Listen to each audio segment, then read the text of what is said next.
Saya berapa kali menemui jamaah yang mengucapkan alaihi salam di belakang imam ketika ayat terakhir surah Al-A'la gitu kan. Baik, apakah itu dibenarkan? Suhufi Ibrahim wa Musa, gitu kan? Ada disebutkan nama Nabi. Teman-teman sekalian, memang kita dianjurkan ketika kita mendengar kalimat-kalimat tertentu, maka dijawab dengan kalimat-kalimat sebagai jawaban yang khusus. Misal disebutkan nama-nama Nabi, disebutkan Muhammad, jawab sallallahu alaihi wasallam. Ada lagi nama Nabi yang lain selain Nabi Muhammad, Musa alaihissalam, Ibrahim alaihissalam. Seperti kita dianjurkan menjawab dalam kejadian-kejadian lain yang menghadirkan kalimat. Bersin misalnya, ya. Baik, kita mengucapkan alhamdulillah, kan? Yang lain jawab yarhamukallah, gitu kan? Kapan itu dilakukan? Ketika itu sesuai dengan ketentuannya yang diperkenankan untuk menjawabnya. Tapi dalam keadaan-keadaan tertentu kalimat itu tidak perlu dimunculkan. Seperti dalam sholat misalnya. Ketika dalam sholat disebutkan nama Nabi, antum tidak perlu bersolawat. Karena ini bukan pada tempatnya. Ya, bukan pada tempatnya. Cukup dicukupkan pada bacaan-bacaan ayatnya. Tidak perlu ditambahkan dengan kalimat lain. Karena yang tadi itu berlaku jika di luar sholat. Antum baca tentang ayat Nabi Muhammad misalnya. Jangankan Nabi-Nabi yang lain. Nabi Muhammad pun ketika disebutkan, tidak perlu pakai sholawat lagi ketika dalam bacaan Quran. Bacaan ayat. Muhammad SAW misalnya, nama Muhammad disebutkan 4 kali dalam Al-Quran. Quran surah ketiga Ali Imran ayat 144, posisi paling kiri sebelah atas. Quran surah ke-33 ayat ke-40. Quran surah 47 ayat yang kedua. Dan Quran surah ke-48 ayat ke-29. Tapi nggak pernah ditemukan dari zaman Nabi sendiri, sahabat, tabi'in ketika dibacakan. Wa ma Muhammadun sallallahu alaihi wasallam illa rasulun qad khalat min qabli rusul. Tidak. Langsung aja. Wa ma Muhammadun illa rasulun qad khalat min qablihi rusul. Selesai. Ya, jadi Nabi sendiri aja yang namanya Muhammad tidak pernah mengucapkan kalimat itu. Nabi, Rasul, dekat dengan Allah, namanya langsung Muhammad, surganya langsung. Begitu diucapkan tidak pernah menyebutkan kalimat tadi.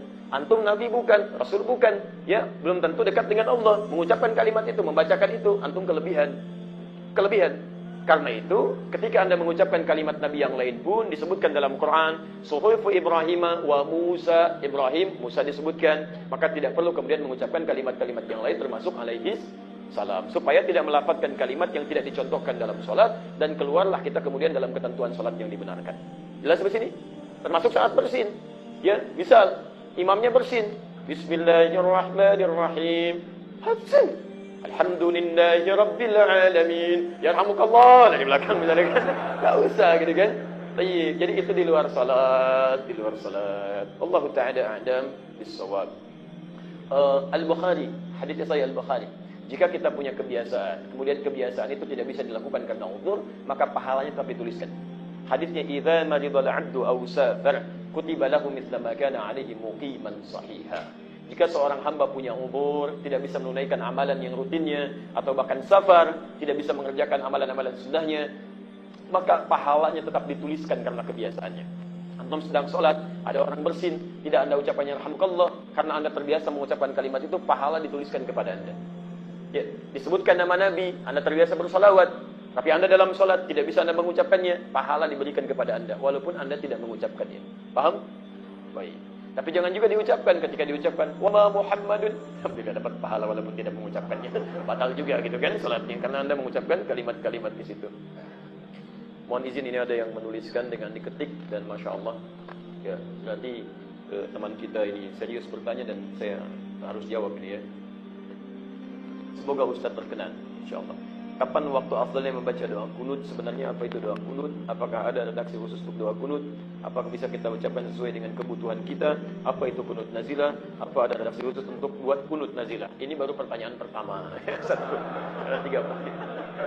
Baik, saya pernah kisahkan sedikit masalah kunut ini. Teman-teman sekalian, singkatnya adalah di awal-awal masa keislaman, Nabi SAW kedatangan utusan dari salah satu desa di Arab, perkampungan, kan, datang kepada Nabi SAW dari Bi'r Ma'unah namanya, menyampaikan, ya Rasulullah, kan, di tempat kami satu desa masuk Islam, tolong kirimkan para pengajar supaya membimbing masyarakat supaya benar keislamannya. Kurang lebih demikian ilustrasinya. Maka dikirimkan oleh Rasulullah SAW, saking bahagianya di awal-awal masa Islam, sedesa masuk Islam, dikirimkan kurang lebih, disebutkan dalam riwayat 70 penghafal Quran dikirim ke sana. Ternyata sampai di sana di Bi'r Ma'unah, Nabi SAW sedang menunaikan sholat. Di riwayat disebutkan sholat subuh, riwayat lain menyebutkan sholat yang lainnya. Ketika bangkit dari rukuknya, ya tidak. Ada yang menyebutkan saat akan ruku, turun malaikat mengabarkan. Ternyata mereka menipu. Rasulullah sallallahu alaihi wasallam, menipu Rasulullah sallallahu alaihi wasallam, kan? Dikelabui Rasulullah, ternyata sahabat-sahabat tadi oleh mereka dianiaya, dieksekusi sampai meninggal dunia. Dieksekusi, ya. Tapi dengan izin Allah terjadi semuanya ini untuk memberikan nanti pelajaran-pelajaran besar bagi kita semua. Hati-hati, kadang-kadang tidak semua orang itu ada orang baik di sekitaran kita. Kadang lisannya baik, ternyata dia munafik. Kadang lisannya baik, ternyata dia fasik, kan? Kadang lisannya baik, ternyata dia ingkar berlebihan. Dan itu akan nampak kalau tidak disebutkan siapa namanya, kapan kejadiannya, maka akan terjadi lagi di masa-masa yang akan datang dengan keadaan yang lebih dahsyat. Anda akan temukan orang kalimatnya menarik, gitu kan? Bahkan bikin iklan, bikin kalimat-kalimat yang bagus, ternyata di balik itu dia punya rekayasa yang buruk terhadap Islam dan orang-orang Islam. Mesti hati-hati kita. Maka ketika itulah kemudian Nabi dengan sifat kemanusiaannya merasa marah dengan itu, Nabi berdoa kepada Allah. Allahumma adzibhum, Allahumma la'anhum, bani Kiza. Disebutkan sipulan. Ya Allah, tolong hukum sipulan, tolong laknat sipulan, tolong berikan sipulan begini sampai sebulan penuh. Sampai turunlah kemudian Quran surah ketiga Ali Imran. Ayat 128 sampai 129. Laisa laka minal amri syai'un aw yatuba 'alaihim aw yu'adzibahum fa innahum zalimun. Muhammad, kamu tidak punya wewenang untuk menghukum seseorang atau bisa memberikan hidayah pada seseorang karena seorang pernah berbuat zalim. Ini Allah ingin menurunkan adab kepada Rasulullah SAW sebagai pelajaran bagi umatnya. Ini Muhammad, kamu masih di awal-awal masa dakwah. Ya, diberikan jawaban oleh Allah, turun jawaban.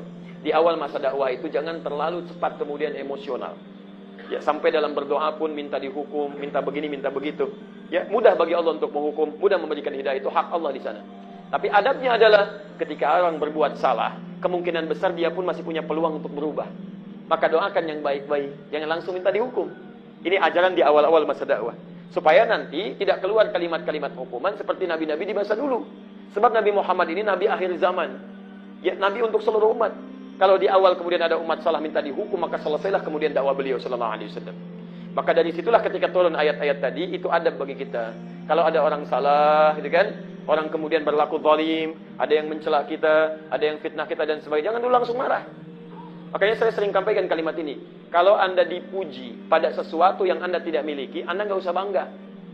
Seperti Anda pun dicela oleh orang lain pada sesuatu yang Anda tidak punyai, nggak usah marah. Kalau Anda dicela oleh orang lain, Anda tidak punya celaan itu, jangan marah. Nggak ada kerjaan dicela pada Anda yang tidak punya. Kalau Anda marah, berarti Anda punya celaan itu. Ya. Sebagian orang mengatakan, Ustaz, antum ini dituduh, antum dicela. Kenapa antum tidak marah? Kenapa antum nggak jawab? Kenapa saya mesti marah? Saya kan nggak punya sesuatu yang dicela itu. Kalau saya dicela, saya nggak punya celaan itu, kenapa marah? Aneh kalau saya marah, artinya saya punya celaan itu. Ya, nggak usah menjawab sesuatu yang memang tidak ada jawabannya. Kalau antum diminta sesuatu yang tidak ada, kenapa harus menjawab? Artinya ada, gitu kan? Ya, jadi selesai persoalannya. Jadi teman-teman sekalian, dalam konteks ini, turun ayat tadi, setelah ayat itu turun, Nabi kemudian tidak berdoa dengan kalimat tadi lagi. Tapi Nabi mengajarkan doa kepada cucunya Al-Hasan, dengan temannya Ibnu Umar, dengan sahabat yang lainnya. Doanya ini diganti dengan doa-doa yang baik. Allahumma hdini fi man hadayt, wa'afini fi man afayt, wa tawallani fi man tawallayt, wa barik li fi ma a'tayt, wa qini syarra ma qadayt. Di redaksi hadisnya tidak pakai bi rahmatika. Langsung wa qini syarra ma qadayt, tidak pakai bi rahmatika di redaksi hadisnya. Baik, teman-teman, doa yang baik yang dipanjatkan kepada Allah karena ketaatan kepada Allah, sesuatu yang dilakukan karena ketaatan kepada Allah disebut dengan kunut. Orangnya disebut dengan qanita.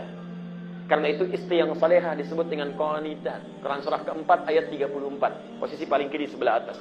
Fas-salihatu qanitatun. Di antara ciri istri yang salehah itu taat kepada Allah Subhanahu wa taala dengan cara menaati suaminya. Maka dari sinilah kemudian diperkenalkan, diistilahkan dengan doa kunut, yaitu doa memohon kebaikan-kebaikan kepada Allah Subhanahu wa taala.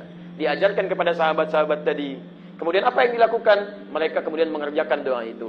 Ada yang dibacakan saat subuh, ada yang dibacakan saat dalam kesempatan witir, ada yang dibacakan pada saat witir di akhir-akhir 10 Ramadan dan sebagainya. Dan Nabi mendiamkan itu semua. Kata sebagian sahabat, Nabi tidak mengerjakannya lagi. Kata sahabat yang lain, sesekali Nabi mengerjakan. Kata yang lainnya, pernah Nabi mengerjakan sampai akhir hidupnya di waktu subuh.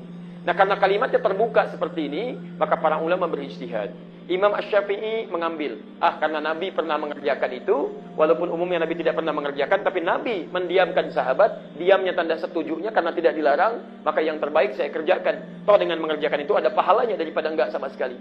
Imam Abu Hanifah menyimpulkan, kata Imam Abu Hanifah, sebelum peristiwa itu Nabi tidak kunut.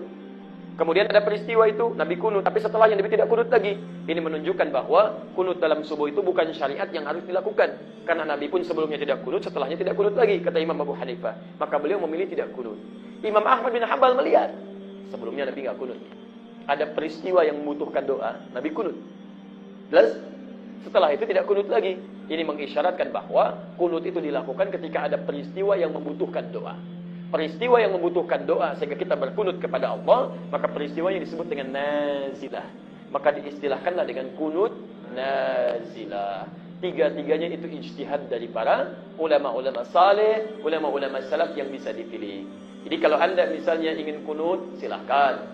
Ya, di antara yang kunut Imam Al-Bukhari. Imam Al-Bukhari mazhabnya Syafi'i. Silahkan. Kalau Anda tidak ingin kunut, silahkan. Seperti Imam Abu Hanifah. Kalau Anda ingin kunut nazilah pun diperkenankan ketika ada kejadian baru Anda kunut. Itu tidak ada masalah. Semuanya benar. Yang salah, yang tidak sholat subuh. Ya. Baik. Saya di Tripoli dikatakan, Ustaz, Alhamdulillah. Ya kan? Ketua PBNU dulu datang, nyampaikan. Alhamdulillah. Sekarang di Indonesia, Ustaz, tidak Muhammadiyah, tidak NU katanya. Semuanya sudah tidak kunut subuh. Masya Allah. Bisa begitu, Pak. Karena nggak pada ke masjid. Gitu ya. Oh, hati-hati, jangan sampai persoalan kunut pada ribut masjid kosong, gitu kan? Itu yang tidak tepat dan tidak ada hubungan dengan NU ataupun Muhammadiyah. Di kunut itu dari dulu sudah ada peristiwanya. Saya tugas di Mekah tahun 2010. Begitu tugas, masya Allah, nyambut jemaah pertama, sholat isya. Begitu sholat isya, imamnya Sudais pada waktu itu, ya Syekh Sudais, disirkan. Alhamdulillahi Rabbil Alamin. Imamnya Muhammadiyah katanya. Ini imamnya Muhammadiyah ya. Begitu subuhnya enggak kunut, apa saya bilang katanya kan? Ini Muhammadiyah. Tapi ketika ikut diberikan penjelasan paham dan enggak ada yang berselisih. Silakan cek ketika di Mekah, enggak pernah ada protes. Begitu selesai sholat, "Oh imam, kenapa kamu tidak kunut?" Enggak ada. Ikut aja begitu biasa. Makanya kenapa ketika pulang ke Indonesia ini pada ramai lagi? Sudah selesai, yang kunut sudah. Kalau imam kunut di belakang aminkan, selesai. Kalau imam tidak kunut, enggak usah ramai dan enggak usah sujud sawi. Ya, kalau imamnya tidak kunut, begitu salam sudah selesai, jangan terlampau soleh. Ya, begitu selesai sujud lagi nggak usah, gitu kan? Nggak usah, karena salat Anda mengikuti imam. Wallahu ta'ala a'lam. Shawab.